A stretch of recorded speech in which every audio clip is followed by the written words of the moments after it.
కొవ్వొత్తి మీ పిల్లలకు ఒక వరం లాంటిది. ఎందుకంటే 2 కొవ్వొత్తులను తీసుకొని వాటిని పగలగొట్టి ప్యాన్లో వేయండి. దాంట్లో ఒక చిన్న కొవ్వొత్తిని కూడా వేసుకోవచ్చు.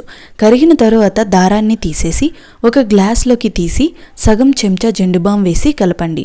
దారాన్ని కర్రతో పాటు పైన ఉంచి 24 గంటలు ఫ్రిడ్జ్లో పెట్టండి. గట్టిపడిన తర్వాత దానిని మీ పిల్లల దగ్గర కాల్చి ఉంచండి. మీ పిల్లలు జలుబు, దగ్గు, ఫ్లూ ఒక్క రాత్రిలోనే నయమవటాన్ని మీరే చూస్తారు. ఈ విక్స్ కొవ్వొత్తి మీ పిల్లలను పూర్తిగా ఆరోగ్యవంతులుగా చేస్తుంది. ఇక మందుల అవసరమే ఉండదు. కుటుంబం మరియు స్నేహితులకు షేర్ చేయండి.